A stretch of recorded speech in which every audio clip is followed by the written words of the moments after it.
We are running 15 minutes short. Good morning, all of you.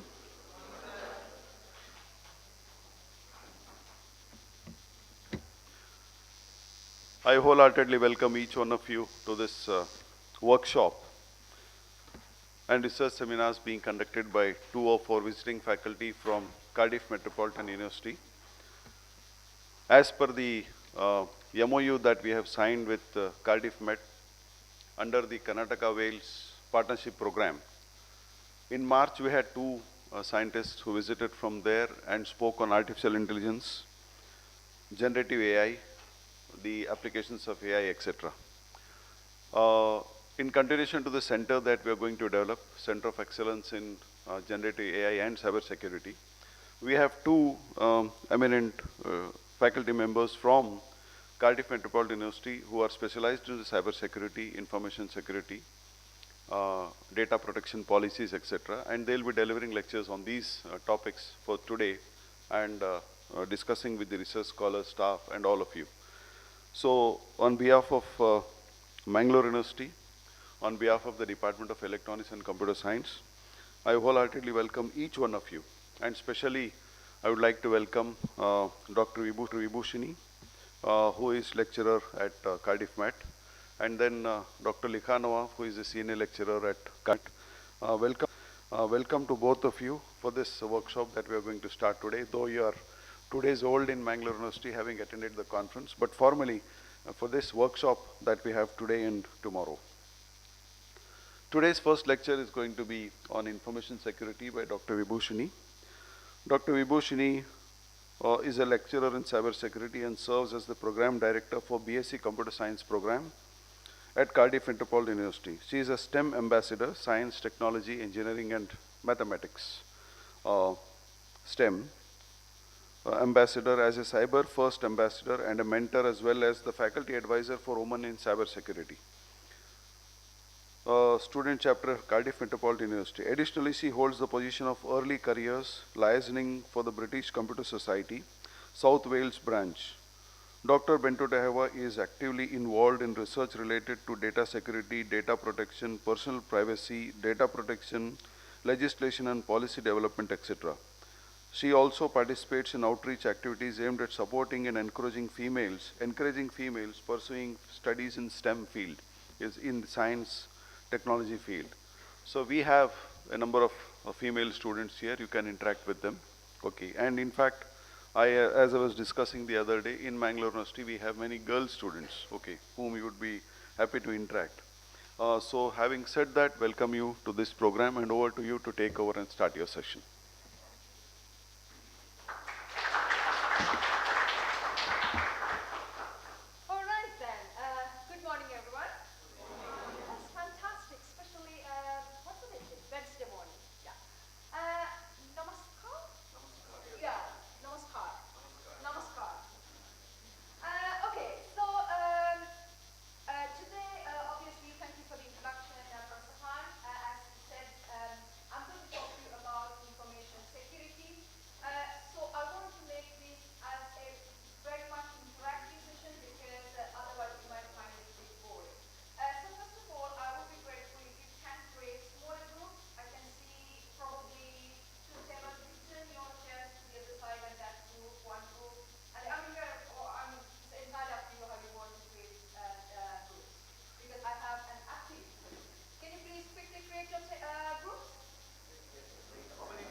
Check.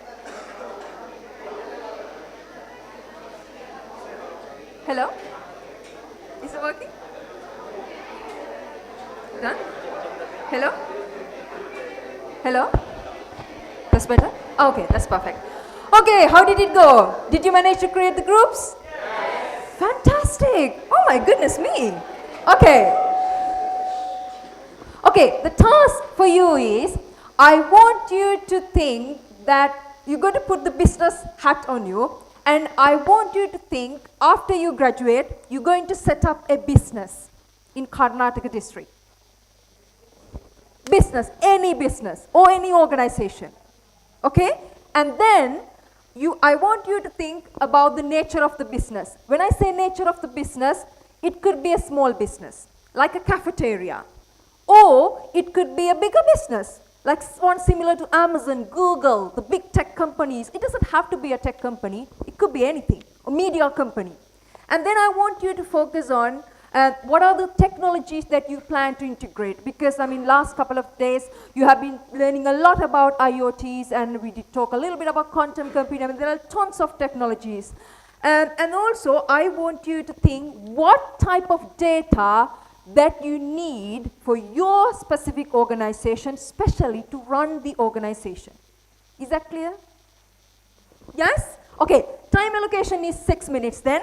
So, what's the time now? 10:52, so 6 minutes from now. Ready? Yes, okay, great.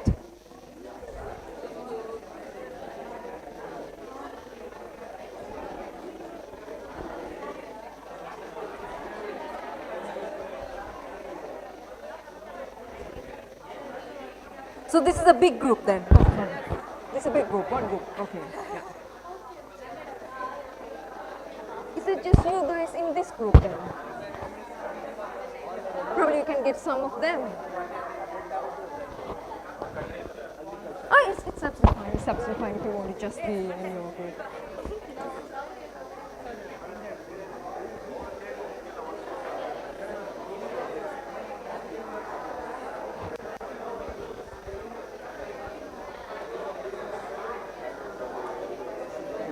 Oh, so what is your organization?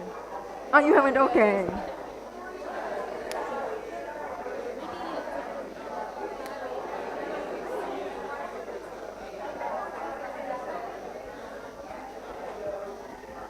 What are you guys doing?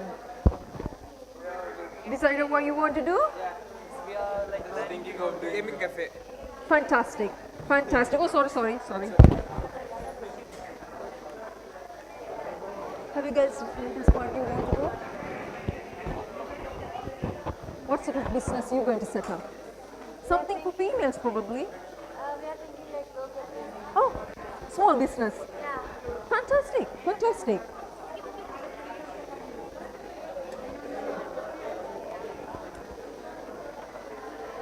Oh, that's better, I think. That's much better. What about you guys? What are you going to set up? What are you going to set up? I'm thinking right now. Oh, you're thinking, okay. Yeah. So you're the group leader then? Good. Ah, he's the group leader, okay. You're the scriber then? Okay, yeah. Sorry. Whatever the information you're going to collect, you might be collecting personal information, you might be collecting financial information, it depends on the organization. If it is something to do with the health sector, you might be collecting health information. If it is a bank, you might be collecting financial history. If it is an education institution like a private class, you might be collecting education information. And you can, probably if you get if you get the clients to pay online or card payment, so that means the credit card and debit card information, and you might have information such as the supplier information, and you might have the bank details of the suppliers, because when you get the products you go to pay for them, and you might have inventories. It could be anything and sometimes depending on the size of the business, you might want to work with the legal team. and then that means the lawyer information and the contracts you sign, and you might have a logo, a emblem, you might have that information that is copyright, and then if you're planning to launch a new product or business idea, you might have confidential information, so entirely up to you. How are you guys doing? Planning? For what? Adding agency. Ad agency. Oh, ad agency, media. Perfect. Okay, guys. Sorry, 2 more minutes.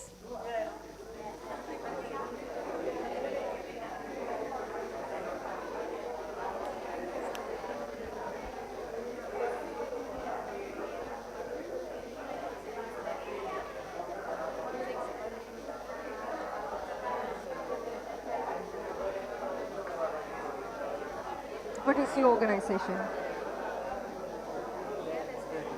Sorry? Oh, fantastic, fantastic.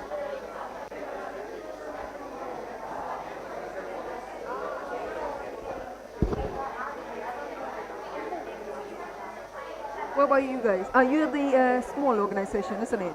The local business. You're changing. You had second thoughts then. So what have you selected now then? Now we are thinking like some local library. So in that we can use a website, like online. Then we can use cafe also. Fantastic, fantastic, excellent. Sorry, I don't think I did ask your organization. What is your organization?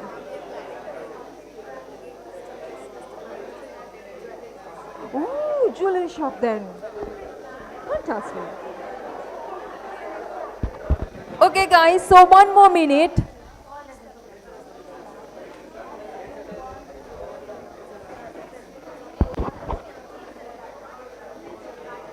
So what is your business? This might be a large company for sure because you have a lot of people here. Is it? See? See, I told you, I knew. Sorry? So I need to ask all the questions from her then. I will definitely ask from you one then. Her name is Delma. Delma. Delma D'Souza. So what is the business idea? Oh, the financial sector. Money laundering. Money laundering? I didn't hear that bit. I'm on the recording, I didn't hear that bit. Okay guys, so time is up now. Okay guys, can you stop now please? Guys. Excellent. Okay, let's see, because I know that I personally went to different groups and I did try to check what sort of businesses they have set up. So first of all, we'll start from the back group. Would you like to tell about your business, just the sector please?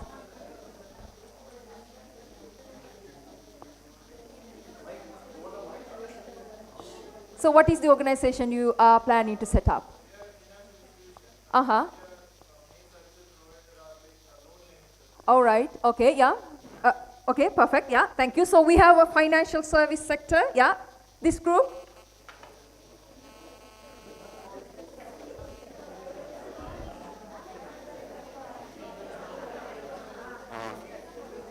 You have ad agency. Ad agency, media company, you guys? Electronic products, well done. Architecture, agriculture, sorry, that's my bad. Agriculture sector. Gaming, fantastic. Okay, you guys? Sorry? E-book cafe, well done. You guys? Jewelry, yes, fantastic. Real estate. So as you can see, there are loads of different type of companies within this room.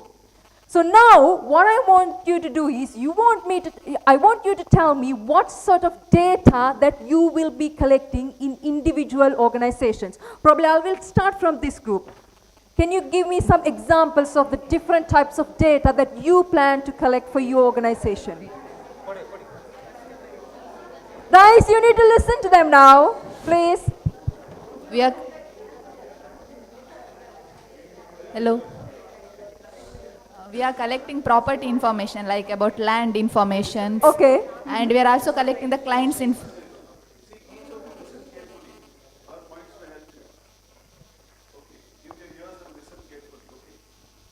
Firstly, we are collecting property information Okay. about lands and the, what type of lands and how about that. I would say property deeds, land registry information.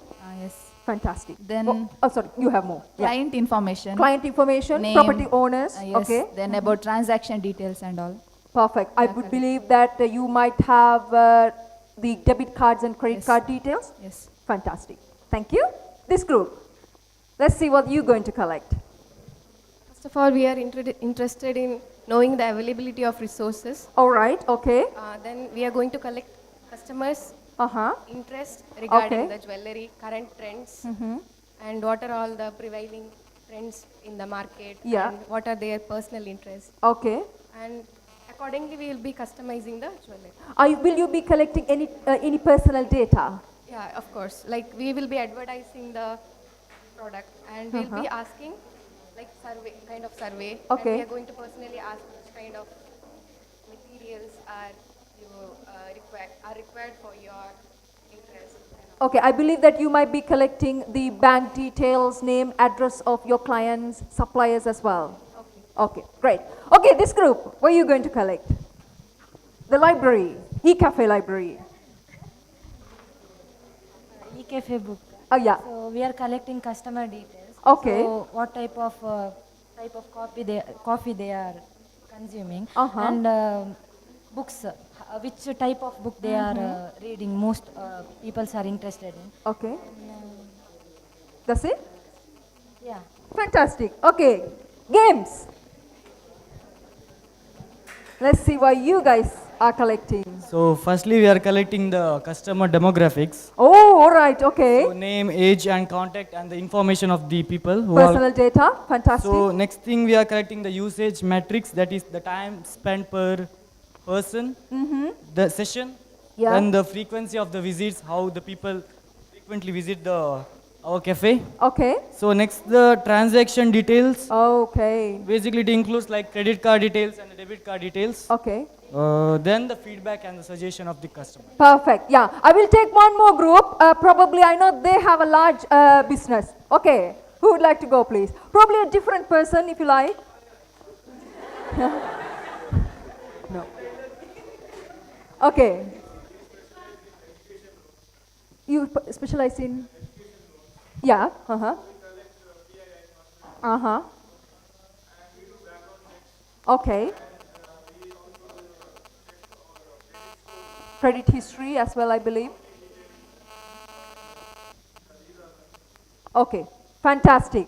Okay, so from this discussion, you might have realized how much information these organizations collect.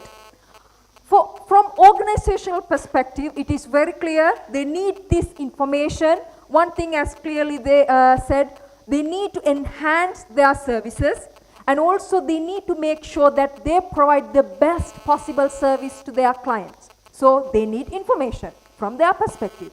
But what about from our perspective? What do we expect? What do you expect if you share your personal information with an organization? Security, 100%. It is our personal information. We don't want anyone to see our personal information. And from the organizational side, they have a responsibility to protect our data. So, Okay, before I talk a bit more about data security, just looking at this, what can you say about this? What is the first thing that came to my mind? Anyone? Any volunteers? Not my mind, your mind, sorry. Numbers. Anything else? Code. Well done. Password. One said OTP. OTP. What else? What? Data. Excellent. What else? Okay. What about this one? What does that mean then?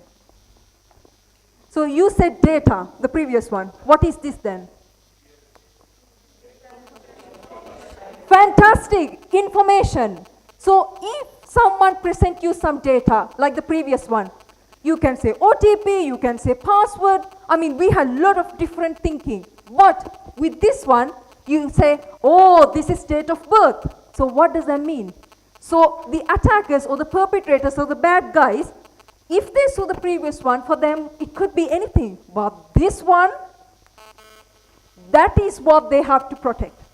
So when you process data, it becomes information, and the organizations, they hold information, and then they have a responsibility to protect this information. Is that clear up to this point? Give me a thumbs up if that is clear, please. Fantastic, fantastic. Okay. So as you saw, there are loads of different type of information. But did we actually look into, because I obviously asked, so what does that mean? And then someone said, okay, we expect organizations to protect our data. But did we actually look into GDPR, standards, best practices when you were discussing about your organization? How many of you actually did that? Be honest and raise your hand. I can see some like, no, we didn't. Anyone discuss actually what is, or we collect data and what is going to happen, how we going to protect data? How many of you did discuss in your groups? Yes. We normally don't talk about them. So this is why the tip of the iceberg is data. It's everywhere, different type of data. But actually, unless we go into detail, we wouldn't see what is in this area. Do you agree? Yes, yes. But you guys are, I think most of you are from computer science, computer security and engineering as well. But we know the subject. We know what people can do if they get hold of our personal data. So this is why we are actually interested in this bit. Raise your hand if you are interested in this bit. It's just one I have in the class. So you don't care about the privacy or the regulations? No? Okay, let's try again. Please raise your hand. How many of you really concerned about your privacy? Fantastic. So this is exactly what I wanted to see. Okay, let's see. Okay, so we did understand that there are lots of different type of data, and also it is very clear everyone wants to protect your privacy. And the next step is, how are we going to do that?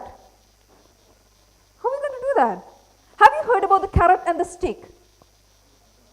You can use soft approach, you can use hard approach. If you don't have these regulations, standards, best practices, do you think the organizations in general, they might take it serious and they might do things to protect your data? Probably not. So this is why there are regulations, rules, standards, best practices to govern the organization, and also what they try to do is they try to make sure that they protect the data they collect, they store, they process. How many of you have heard about these standards, regulation, best practices? The first one is the Cyber Essentials Plus. Can you please raise your hand if you have heard about that? No? Okay, fantastic. That is absolutely fine. ISO standards. Sort of. Okay, great.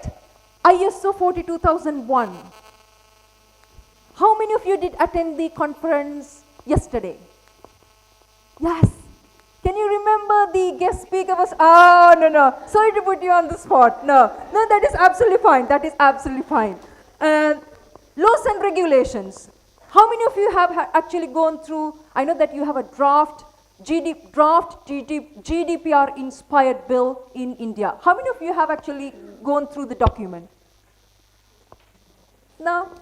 Yeah, I totally agree. How many of you know about GDPR?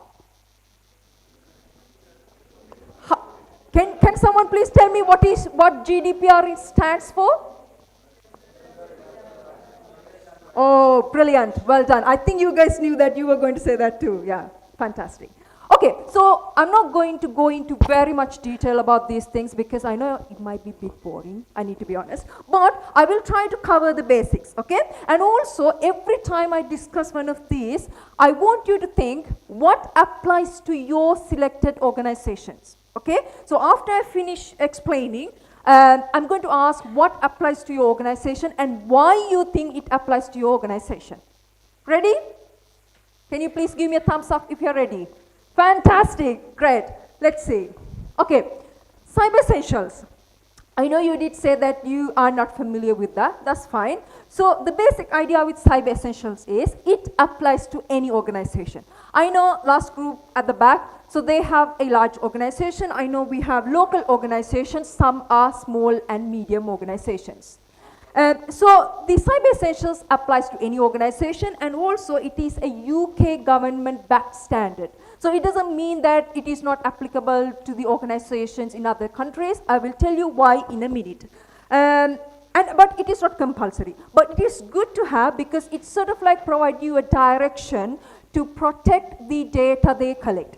And also most importantly, with Cyber Essentials, you don't have to do much work, because especially if you have a small organization, or if you have just established your organization, you might have not got much time to go to invest on things like this, because you need to focus on your market or business idea, don't you? Do you agree?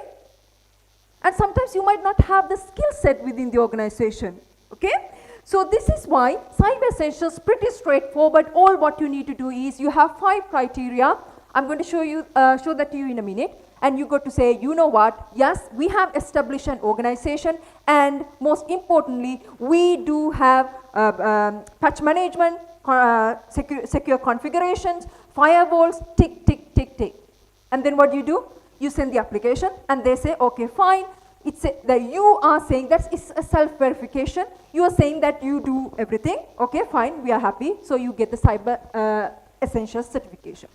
But Cyber Essentials Plus is different, because as I said before, previously you just said, we do all of these, fine. But with the Cyber Essentials Plus, obviously, especially if you want to get the fully audited certification, that can be obtained or offered by an external certification body.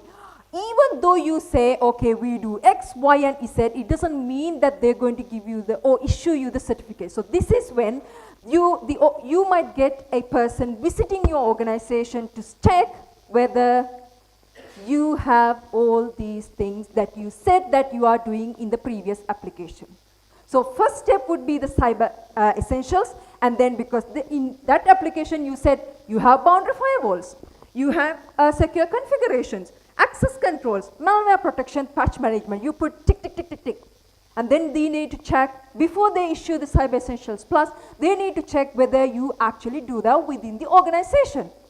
And then they visit your organization, and then they check whether you have these, and then if they're satisfied, you get the Cyber Essentials certificate. Is that clear?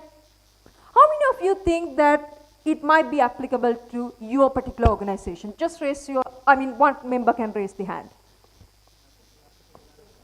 Okay, fantastic. It is possible to achieve as well, isn't it? Okay, anyone else? Okay, fantastic, fantastic. That group as well, great, okay. Okay, so why do you think the businesses, they need these certifications? One thing, obviously, especially with the Cyber Essentials Plus, if they want to work with the government, or sometimes in some cases you might have to apply for big tenders. As I said before, having these standards in place, it tells the society or your clients that you are doing your best to protect their organization. So that builds certain trust, especially if, for instance, like this group, they have the certification, but they don't. And then if you want to work with this particular company, they might be wondering, you know what, they don't have this, but does that mean that they are actually doing their best to protect the personal data? Probably you might not want to work with them because you value whatever the data that you have collected. And then if you want to share it with an organization who doesn't have these mechanisms in place, probably you might be a bit worried to do that. Do you not think so? How many of you think that, if they don't have adequate data protection mechanisms, do you feel secure to share your collected data with another organization? No, because it's for you, it's a responsibility. You need to protect the trust of your clients as well, because this is a very competitive market. Thank God I didn't see similar organizations in this room. But if you had similar organizations in this room, there is a competition, because you do your best to protect the data, because otherwise you're going to lose your customers, and they might easily go and join the other company. You don't need that, do you? It's a financial loss for the organization. So everyone wants to do their best. So, and also having Cyber Essentials and Cyber Essentials Plus would basically paves the way to ISO 27, ISO standards as well. So I know that you did say that you're a bit familiar with the ISO standard. So as you all know, it's a security standard. And also it basically provides framework for security programs. And in the, even in the ISO family, there are lots of different type of standards, and then we're not going to go through all of them. We're going to cover the first few main standards. So what about you guys? Have you discussed each and everything in detail, or is that just you have a general understanding? General understanding overall, yeah, that is perfectly fine. But what I always tell my students is, it's good at least if you can have a basic understanding of like first few, because when you attend an interview, nobody is going to ask what do they cover in 27004. But you have to have a good idea, because if they give you a case study, you need to be able to apply your knowledge to the case study. If you don't know what it covers, how are you going to apply? Is that clear? Yes. Okay, so ISO 27001, obviously it is a high-level specification. This is where they mainly focus on the management responsibilities. So they do discuss about the objectives of the organization, and also they do cover how they're going to measure the performance, and most importantly, auditing compliance. You might have mechanisms in place, but especially because technology is evolving and the threats. If you look at the number of threats we have around the world, I mean, they are growing really, really fast. You must have, so for instance, you guys, you did set up your business today. But if you're not going to review what you have now in 5 years' time, not even 5 years, 2 years' time, what's going to happen? It's outdated, isn't it? So many things have changed over the time being. And like, I mean, at the moment we talk about AI, we talk about IoT, but in the future we're going to talk about quantum. I mean, you got to make sure that whatever the plans that you have in place are compatible with these emerging technologies, and also, most importantly, emerging threat landscape. Okay, and also with ISO 27001, it is very important because at this stage they will start the risk assessment, and then it will help the organizations to identify how they comply with these standards as well. So in ISO 27001, if you read the documentation, it has 11 sections, but it doesn't mean as an organization. So for you guys, you don't have to go through everything. It's because section 0 to 3, it is not mandatory, so you can easily skip. I will tell you in a minute what includes in section 0 to 3, and then you have the mandatory sections. So this is where you need to pay close attention, because you have to make sure that the organization comply with these section 4 to section 10. And then you have the annex. Again, it is entirely up to the organization, up to you people to decide whether you're going to, whether these are applicable. If they are applicable, obviously you're going to use, but otherwise no. Okay? And the next, okay, so these are the mandatory clauses. So I'll use this one because it's the same thing. This is bit clear. Okay, so the first one, the clause 4 is context. So this is where, now I want you to think about your organization. So you have your product services. Apart from that, in the organizational environment, you obviously have your clients. Is that right? Yes. You have your suppliers.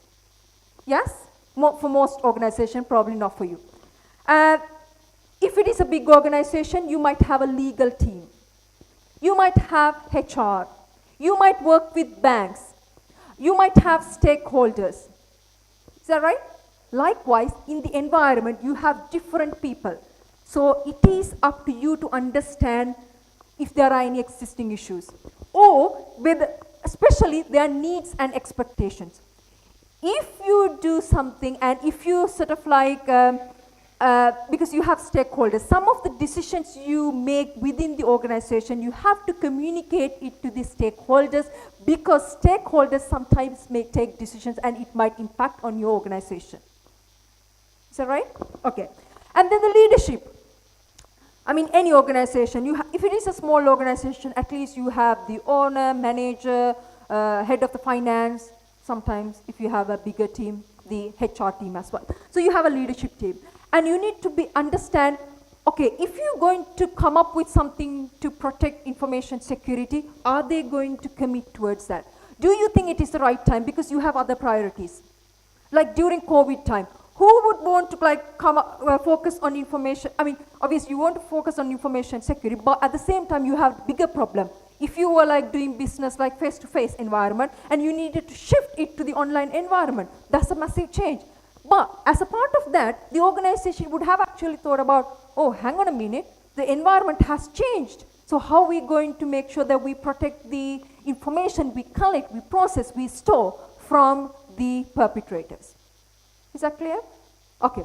And then we need to make sure that especially the leadership team is on board with that and they understand the importance of doing that. And then you have to understand the organizational policies, because if you come up with a plan and if it contradicts with the organizational policies and objectives, do you think the leadership team will be happy? No, no. And then the roles and responsibilities as well. And I saw in a couple of groups, I saw that you already had a leader and then you already had a scriber. So that means you have basically try and identify who is doing what. So in the same way, in the organization, you have different roles, don't you? Yes.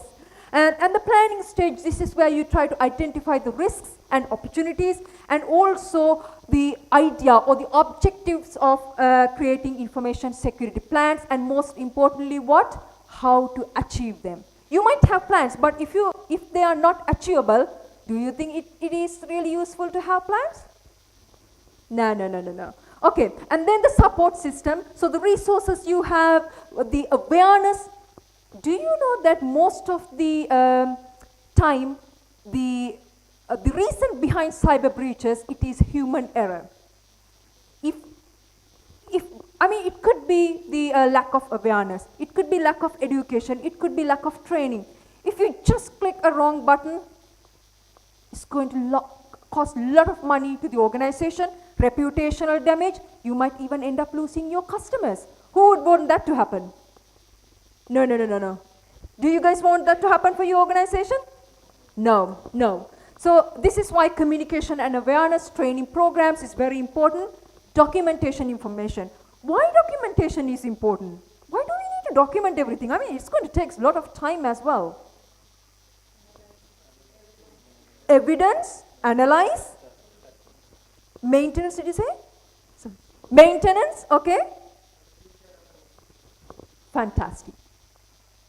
Imagine I work for your organization and I decided to go and join the games company. So I probably be the one who decided, okay, what sort of information security policies we need to have. If I leave the organization and you don't have anyone to look after and she's going to join your organization, but if you haven't got the documentation, how she knows what I did? Because I am now in a complete different organization. So this is why, as they said, for future reference, it's very good to have documentation.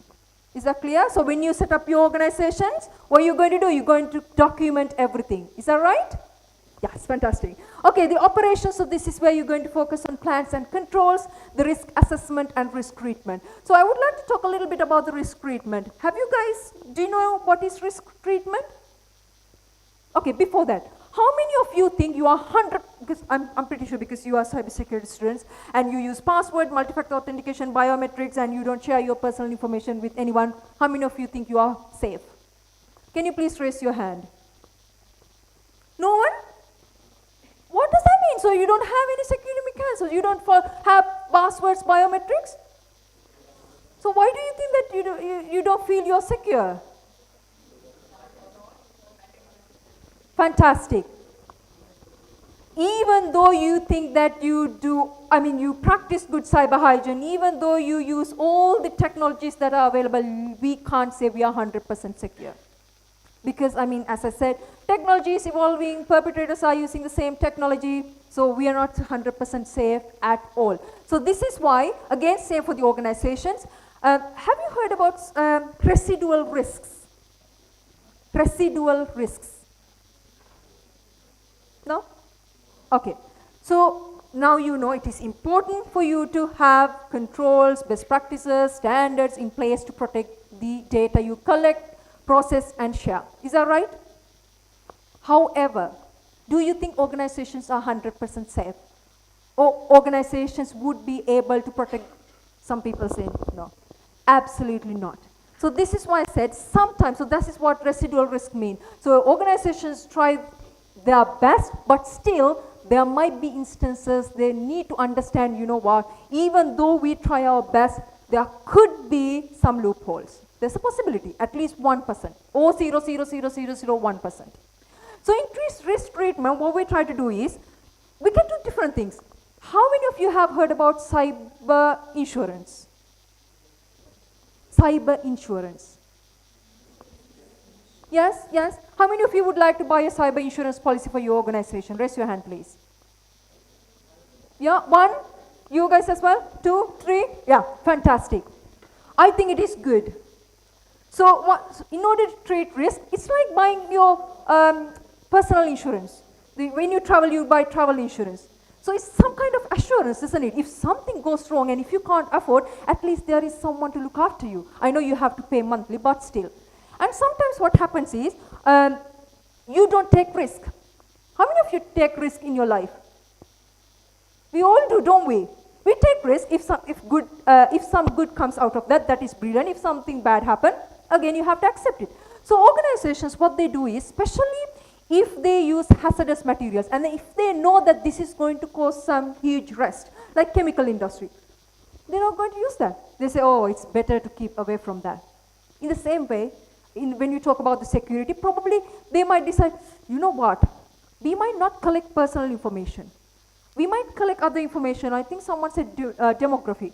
But if you can't relate that piece of information to you or me, that's fine. I mean, even you say, I'm from Karnataka. I mean, how many people are from Karnataka? We can say we are from India. I mean, sorry, not India. From UK, but how many people are there in UK? So it's very difficult to link that particular piece of information with a specific person, isn't it? So it's good. So that is another mechanism that you can take. Or you can collect data and anonymize data. You remove all the identity. It's a bit difficult for the attackers to link that information to a person. Is that clear? Yes. Okay, so performance evaluation and improvement is very important. It's because you need to make sure, as I said before as well, you have to make sure whatever the mechanisms that you have, they are up to date and they are not outdated, because otherwise, no pointing in having them. It's like that you don't have anything in place. Okay? Okay. Oh. Now, again, in groups, I'm going, not 5 minutes probably, 2 minutes, 3 minutes? I want you to quickly think why you think because previously you said yes, Cyber Essentials Plus might be applicable to your organization. Can you please quickly tell me why you think that ISO might be good for your organization? At the same time, if you think, no, you know what, I can't bother, no, I don't want. And again, you need to tell me why you think you don't need, or it is not a good idea to have ISO 27001. Okay, 2 minutes. At least one would be enough, okay? If you think that it is good for you to have, then the reason. If you think, you know what, don't worry, I don't want, and then the reasons. Okay? Perfect.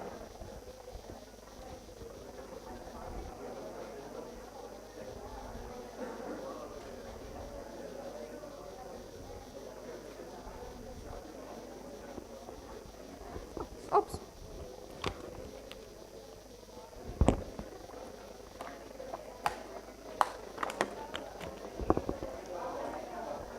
Yeah. I think we can open that, what I thought.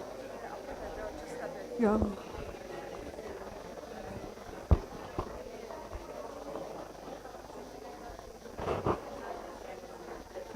is that?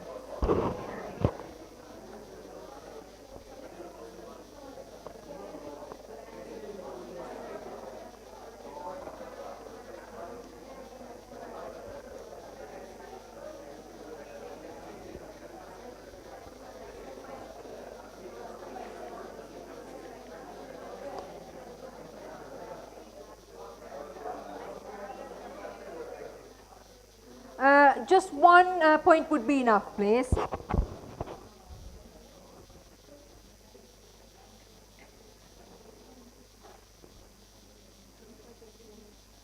Okay, who would like to go first, please? This group? I saw you got lots of facts on the paper. Uh-huh. Perfect, well done, thank you. This group? Risk management, excellent. That group? Anything that comes to your mind. Security, fantastic, fantastic. Games? Oh, for what? Sorry, for what? Fantastic, for trust and reputation. You guys? Say, cyber security. Security, okay. You guys? So, security management, fantastic. Protect security. Fantastic. Okay. It seems like, guys, I think it seems like you have a basic understanding of the importance of ISO series to your family. Okay, the next question is, because I said, okay, we need to have this, and you said, okay, it's good to have to protect the trust or to protect the personal data, but how are you going to get that? How many of you think actually, hang on a minute, she talks about like ISO 27001 and she says it's good, but how are we going to get that? How many of you actually think about that? Nobody? Yes, someone said yes. Okay, so there are two types. Guys, so there are two types. So the first one is, because we are talking about the organization, so first one is for organizations. So that means, see, they get the certification, so they can get the certification if they can prove, obviously, that they are complying with the mandatory regulations. Can you remember how many mandatory regulations are there? From clause 4 to? Fantastic. Okay, what about the individuals then? Do you think individuals can get ISO 27001? How? Some people say yes. How do you think?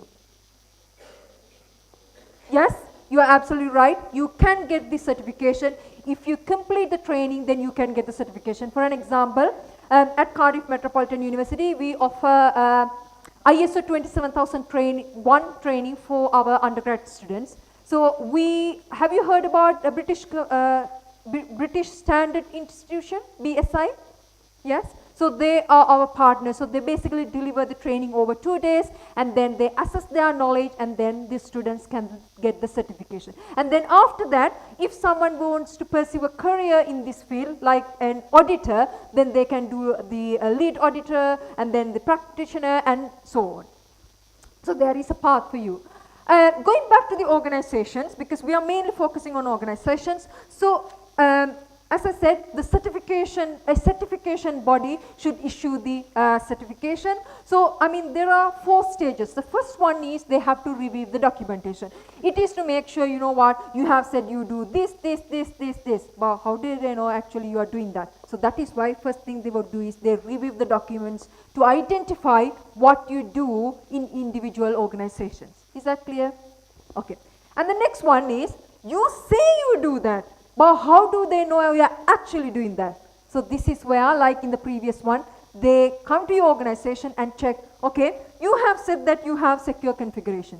And they will check, okay, do they actually have secure configuration? And if they do, take. Okay? And then after that, if they are happy with the mechanisms that you have in place, they will issue the certification. So that value is for 3 years. And do you think it's going to stop from there?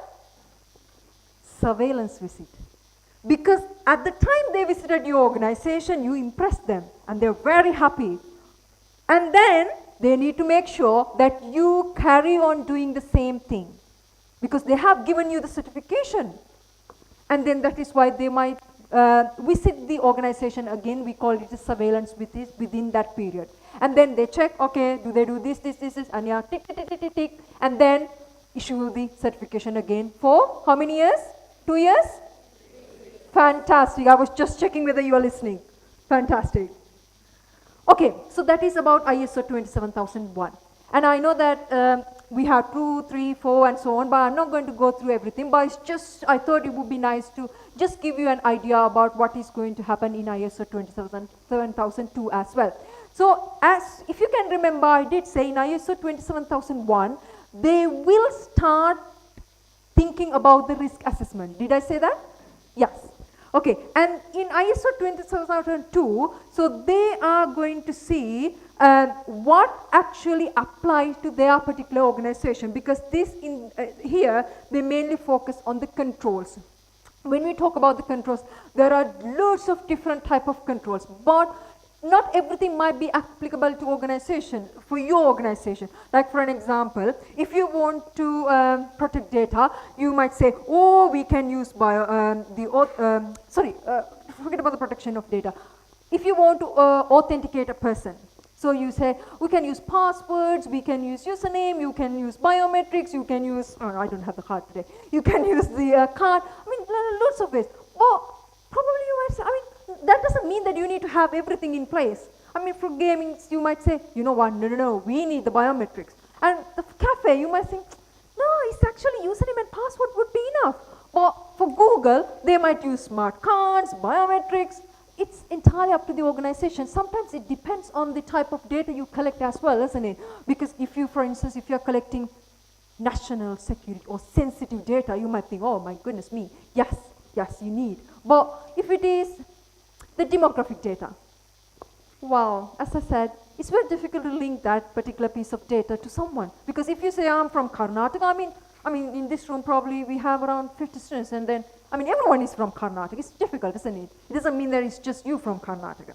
So, yeah, likewise, it's entirely up to the organizations to decide which controls would be applicable to their organization. And then in 3, so here what they do is they provide recommendations for best practices. So can someone tell me an example of a best practice? Think about your organization again. Any best practices you would want to implement for your organization? Sorry? Data analysis. Smart contracts. Okay. Anyone else? Okay, how many of you think that you're going to ask your employees or clients to use passwords? Passwords? If they have accounts? Raise your hand, please. Yeah, and because you are the employees for that organization, you might be using passwords. Do you think you might be using passwords? So in that case, you can say that one of the best practices would be to update your password every 6 months. How many of you agree with me? Yes, that's the best practice. And then as an organization, you can say, you know what, we need to make sure we do audits at least every year. Do you think it is useful? And also you might say, you know what, how many of you know about the CIA triangle? Ah, fantastic. In order to make sure that the services are available, you need to think about the business continuity plans, risk management, incident management. And you can say, you know what, we need to make sure we review our paperwork every year. That could be a best practice. Do you not think so? Yes. So likewise, so they provide recommendations for best practices to help them implement ISO management standards. And then the 2004 is the how you're going to measure the effectiveness. So this is where they mainly provide the metrics, key performance index, and also how well the information controls are operating. Because if you say, you know what, we have all the controls in place, but how do you know you actually have controls in place? You need some kind of metrics, don't you? So this is why they provide measurements to measure the effectiveness of ISMS implementation. And then the 27005 is risk management. So risk management is again very important. So this is where you will identify threats, you will identify vulnerabilities, and then you will decide what sort of treatments that you have to have in place, and then you will identify the impact, and then you will come up with countermeasures. So that is very important for organization. And also the other thing is, I think when you do risk assessment, there is one more importance. it will help you to identify the assets within the organization. If you don't know what assets that you have within the organization, what's going to happen? Sorry? Sorry? How are you going to protect them if you don't know what you have within the organization, and there might be a data breach, and if you don't know what information you collect, I mean, there is no way to protect. So it is why it is very good, good practice to identify your assets and also coming up with a risk management plan. And 27006 is, that is for the certification bodies. I did say that in ISO 27001, cybersecurity essentials, there are certification bodies. So this provide basically guidance for them. So 22301, so that is for business continuity, and again it links to the availability in the CIA triangle. Okay? All right. So I'm not going to go into very much detail about 42001, because in last 2 days we talk a lot about responsible or ethical use of AI. So, I mean, these days, do you use AI? ChatGPT? Okay. We use AI and it's going to stay there and we'll have to adapt to that. But responsible use of AI is number one.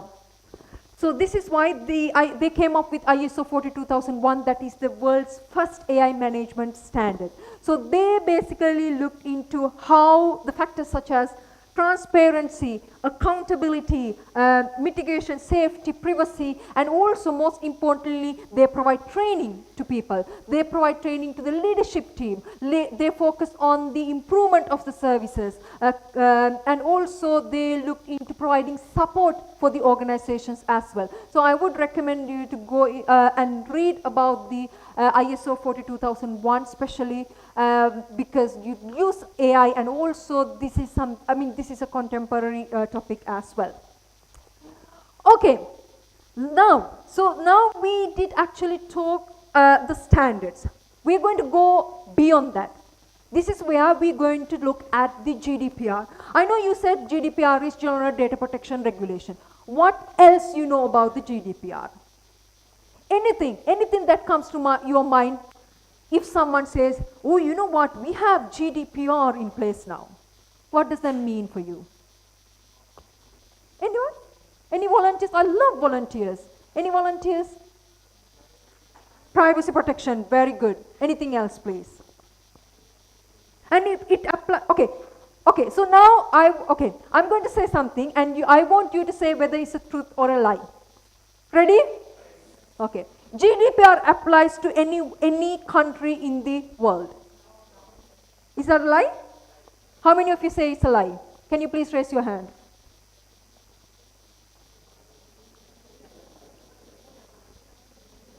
No one. Oh, it's just couple. How many of you says it's true? It's good to see that you don't trust whatever I say then. Okay. Just kidding. Okay, yes, it doesn't apply to everyone. So what does that mean then? It applies to EU and EEA region only. So before they implemented the GDPR, obviously they had the Data Protection Directives 1995, but I'm not going to go into very much detail about that, but I will briefly touch the difference between them. One thing is the definition for personal data, because if you read GDPR, how many of you have read GDPR? Raise your hand, please. No, not really. Okay, that's fine. No, that's absolutely fine. So, if you read GDPR and if you read the definition for personal data, previously in 1995 directives, they focus on name, email, address, basic ones. But now, psychological information, financial records, race, gender, it covers a huge range. And also, when we talk about GDPR, we're going to talk about fines. We're going to talk about data breach notification. Now, we have some kind of standardization, especially after they implemented GDPR, EU GDPR. But previously, it was up to the states to decide how much fines they want to implement, and also the data breach notification, what sort of information they need to include, and so on. But now, we have a unified mechanism in place. Why GDPR? Why do we need GDPR? Not we. Why do they want GDPR? Three things. One thing, obviously they rightly said, protecting personal privacy and data of EU/EEA citizen. That is obvious, isn't it? Yes, that's fine. Second one, they didn't want to share their citizens' information. I mean, fair enough, isn't it?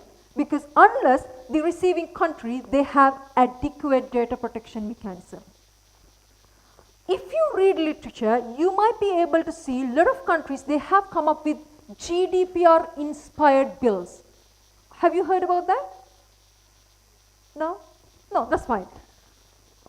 This is my personal opinion. I personally think, because a lot of countries do business with the EU region, I personally think this is one of the reasons why the other countries, they wanted to come up with GDPR-inspired the data protection bill. And if you read or if you compare them, you would be able to see especially the key things like obtaining consent. So those things, especially obtaining the consent, you can see across all the GDPR-inspired bills. But there are some differences as well. I will touch that in a minute. And the second one, give control to individuals over their personal data. Does that mean that we're going to get rights through the GDPR? I mean, not we, EU citizen. Are they going to get any rights under GDPR? Yes? Yes? No? How many of you say no, please? Yes, they are. Do you know what are those rights? Would you like to know? Okay, let's see in a minute. Okay, in a minute. Okay, so when we talk about GDPR, there are 8 principles, very briefly. First thing, it needs to be, whatever the data, so think about your organization. When you collect data, you got to be transparent about it. You got to be fair, and also there should be a reason to collect data. The second one is specific for purpose. If you collect data, if you're saying that you are collecting data to identify the interest of the customers, you're not allowed to go and sell their, even though you're not collecting personal data as such, because I know that group said that they're collecting some interest of the customers and how often they use. Is that right? Yeah. I mean, they collect it to enhance their services. So they're not supposed to go and sell it to another company. And then the third one is adequate to needs. Not too much, not too little. Just the right amount of information. So for an example, if you want to identify how people use their platform, if you have an online platform, you don't need to collect their date of birth. You don't need to know their name, do you? Why do you need that data? So just the right amount, not too much or not too little. And then the accurate and up-to-date. If they hold inaccurate data, so that affects when they process your data. For an example, if you, your date of birth, it's not going to change. Sometimes some people change the title, sometimes some people change their name, and the address. If you change your address, you have to inform, even the university, if you change your address, probably, yes, you need to inform the university. The fifth one is not to keep longer than needed. Why? Because they need the data, because they collected the data because they want to enhance their services. But why it says not to keep longer than necessary? What happens if you keep the data that you collect longer than the time that you want the data? Sorry? Waste of storage, yes. What else? Very good. What else? One thing is waste of storage, and also if you store data, you need to make sure that you have the necessary controls in place just to keep the unauthorized people away from the data set. So that means it's expensive for the organizations. Why do they need to do that? So that is why normally in UK, we can only keep the data up to 10 years. However, there are some data like something to do with national security, health records. So, there are exceptional cases you can keep it longer than necessary for research and educational purposes. And then take into account people's right. I'm going to talk about that in a minute. I'm going to skip that in here. Keep the data safe. Obviously, we know about that. If you collect the data, then obviously you have a responsibility to protect them. And the last one, I did discuss about it. They're not happy to share the data of the EU citizens unless the receiving country has adequate data protection mechanism. Is that clear? Yes? No? Yes, fantastic. Okay. Oh, sorry. Okay, I have a question now. As a human, what sort of rights do we have? Do we have rights? Yes, fantastic. Okay, what sort of rights do we have? Sorry? Right to speech, fantastic. Anyone else, please? Right to humanity, okay, yeah? Well, equality, yeah, fantastic, sorry, yeah. Right to freedom, okay, what else? What are the other rights that we have? Constitutional, fundamental rights, well done, what else? Anyone else, anyone else? Right to education, fantastic, okay. Right to liberty, did you say? Okay, my next question, so the second part, okay. Data subject. Hang on a minute. Who is the data subject now? Who is the data subject? Do you know any data subjects? I know a lot. Do you know any data subjects? Can you please name them? Data subject, sorry? Data subject, sorry? EBMS, DBMS. Oh, you have thought so far. No. Well, I mean, I can see a lot of data subjects here. You and me. It's our information. So we are data subjects. Okay, as a data subjects, we have rights. Guys, as a data subject, we have rights. So these are our rights. If an organizations collect your information, you have the right to ask, hang on a minute, why do you collect our data? And how you going to process, how long you going to keep it, are you going to share my data with a third party? And then the second one, right to be forgotten. If you think, you know what, I'm not going to get their service, I'm sorry, can you please, I want you to remove the data, my data. Yes, you can make a request, however, there is an exemption. If it has something to do with national security, I'm afraid you can't do that. And the data right to rectification, that means if they hold incorrect data, yes, I'm so sorry because I no longer live in this address because I live elsewhere. Yes. And then right to restrict processing. If you don't want them to process your data, you can say, I'm sorry, no, I don't want you to process data. And the data portability. You might share your data with the finance department in your organization. And then the HR asks similar information. And what do? You ask your economics team or the finance team, oh, hang on a minute, you know what, I did share my passport with you. Can you please share it with HR? Data subject, it's my data, it's your data, you can. That's data portability, using the, moving data from one department to another department, and then you have given the consent. And the right to object, you can say, you know what, I shared my information, but I don't want you to process my data. Can you please delete that? You have the right to object as well. Okay. Now I believe that you have a good understanding of your rights as a human, and now you know who is a data subject. Who is a data subject now? Who? You and me? Yeah, fantastic. I thought you were going to leave me out. Okay, that's great. Okay. If someone collects your information, this is what you're going to ask. How many of you are going to ask this? Raise your hand if you're going to ask how they're going to process, how they're going to share. Raise your hand, please. I'm going to ask.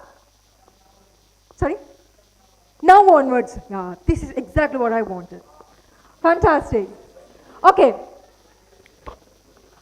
Okay, my next question.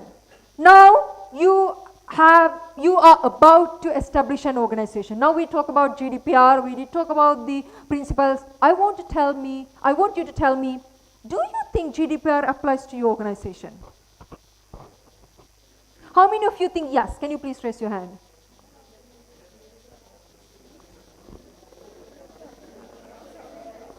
Okay, yeah, 1, 2, 3.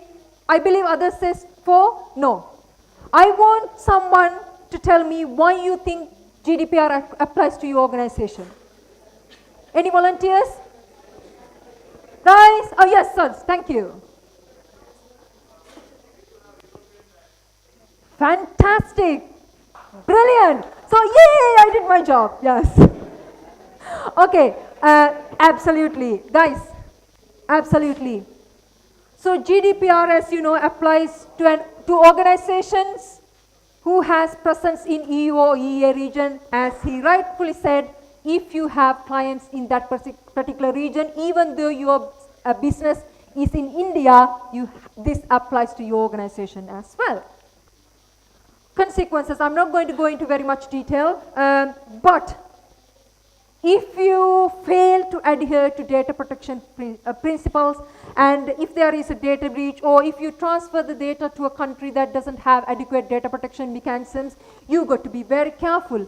Penalties up to 20 million euros or 4% of the global annual turnover, most importantly, which is higher. It's not easy.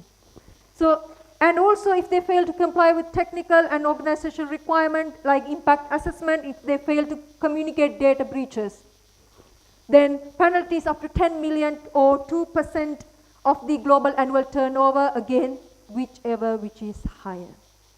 You might think, you know what, there is a small data breach, but I don't think there has been an impact on the clients.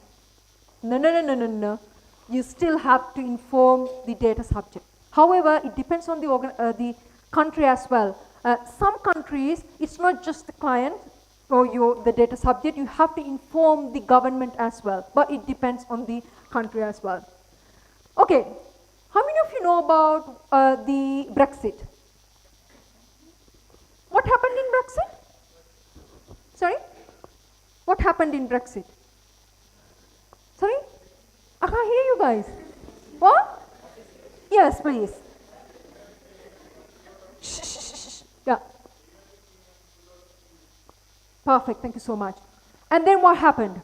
So before that, when they implemented GDPR, so we came up with the UK version of GDPR, which we call Data Protection Act 2018.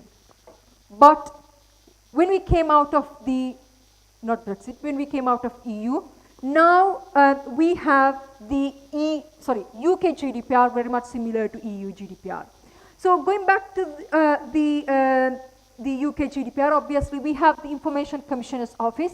So they are the regulator of the Data Protection Act, and also even now, they basically look after things like if a data subject has any have had any data breaches, or if the organizations need any support, so they go to the Information Commissioner's Office. And when you compare the EU GDPR and UK GDPR, as I said before, sometimes there are some differences, especially like applicability. EU GDPR applies to EU or EEA, UK GDPR applies to UK. And then supervisory authority, with the EU GDPR, obviously there are 1 or 2 supervisory authorities, but in UK GDPR, supervisory authority is the Information Commissioner's Office. Amendments and updates in UK GDPR is the government, so they will explore the evolvement of technology, they will identify the existing cyber threats, and they will basically, then they make amendments and then updates. Okay, GDPR inspired bills. I must have mentioned about this couple of times. So this is a general map. I think I had a link somewhere. Yeah, this one.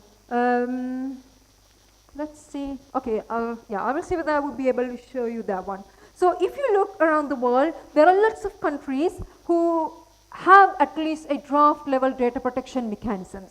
And also especially GDPR inspired data protection mechanisms. So unfortunately, because we have very limited time, I wouldn't be able to cover the entire world. So I thought we would focus only on this region. So as you can see, some of the countries, they don't have any data protection mechanism, but some of the countries, they have at least draft data protection mechanism. And also the important thing is, I mean, even though they have GDPR inspired bills, there are some differences. For an example, like Pakistan and Bangladesh, they have said like it is not compulsory to appoint a data protection officer. In UK GDPR, EU GDPR, obviously it is compulsory to appoint a data protection officer.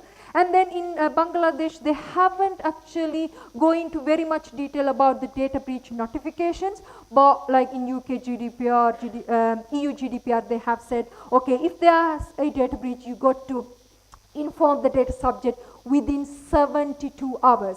And also they have said, when they inform the data subject, that means you and me, they have to say what happened, how it happened, and how they're going to tackle with the situation. If you have any further questions, whom to contact as well. You can't just say, you know what, there has been a data breach recently and that's it. No, you can't do that.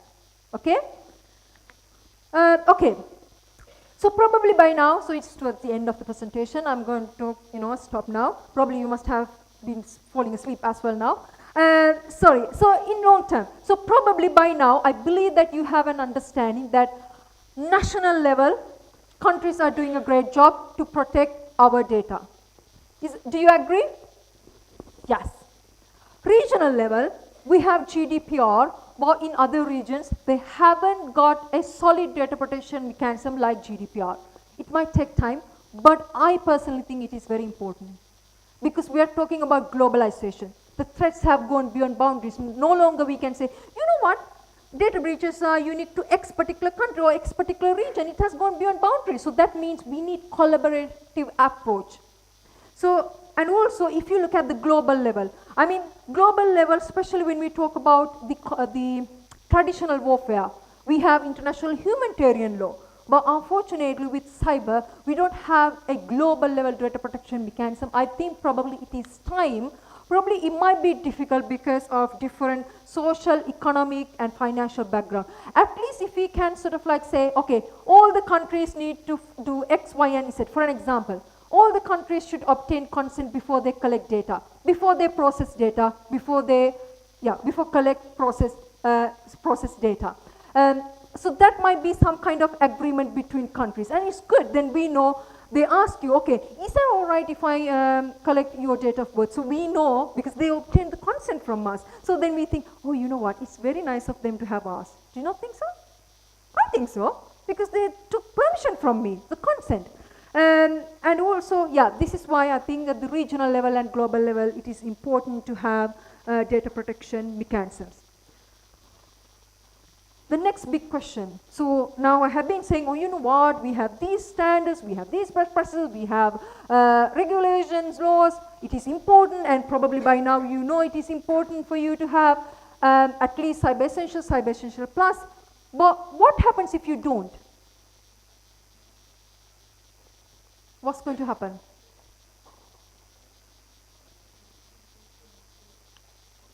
Apart from, I know some groups said reputation damage, some said financial losses. Apart from them, what's going to happen? And why do we need to go through the hassle? Because we need to check whether we have them, and they're going to visit our organization, and it's a long process. We might need to train people, and if you don't have the skill set within your organization, we might need to hire people from elsewhere. Well, why do we need to do that? Why? What happens if you don't do that? Obviously, I did talk about the financial impact, but apart from that, what else? From the perpetrator or the bad guy's angle, what do they think? No security for the citizens in the organization. Okay. That means the perpetrators might think, you know what, we can do whatever we want, and we can easily get away with that or walk away with that. How nice is that for them? What about the law enforcement? If you work for a law enforcement organization, it might be challenging because you don't have anything in place to say, oh, he has stolen someone's information, okay, we're going to give him imprisonment or we're going to issue a fine. It's a bit tricky, isn't it? If you have something in place, it's easier for them. And also, you can make people liable if you do something wrong. And what about for you and me, data subject? What it is for us?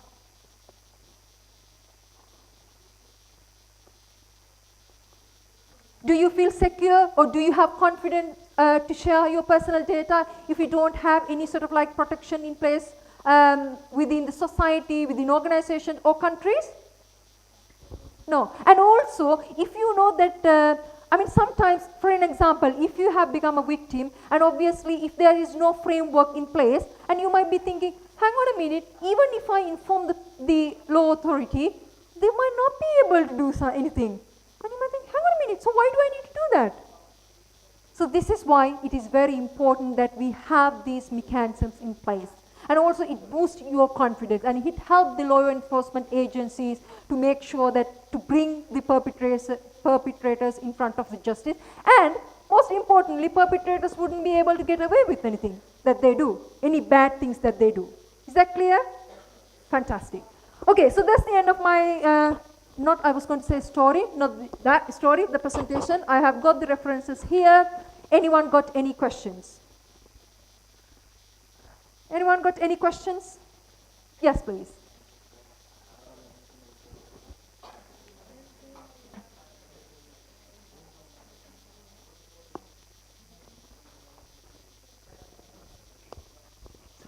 Yeah. Yeah. Okay, so as I said, one thing is the applicability. And because it applies only to UK, EU GDPR applies to EU. And in terms of the principles and obtaining consent is very much the same. I mean, most of the things is very much the same, but apart from the applicability and also the supervisory authority. So we, in UK GDPR, we have the Information Commissioner's Office, but in EU, it's a different entity. And also the other thing is amendments and updates. In EU, they consult with the states, but for us, it is the government who make decisions based on existing threats and also evolving of technology and etc. So those are the main difference, but apart from that, it's more or less the same.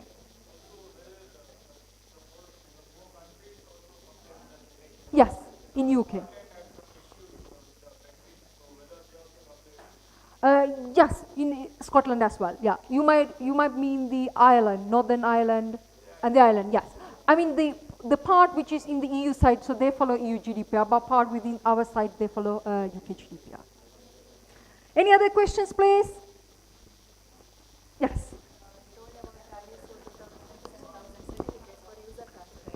Individuals, you mean? Yeah. It is good because, especially as I said, if you want to pursue a career as an auditor, so it would sort of like, it would be the first step, and then you can go and do lead auditor and then the practitioner and so on. So that would be a good starting point for anyone who would like to become an auditor. Anyone else? Any questions? Okay guys, so I'm going to be around. I'm sorry, I forgot to put my LinkedIn profile.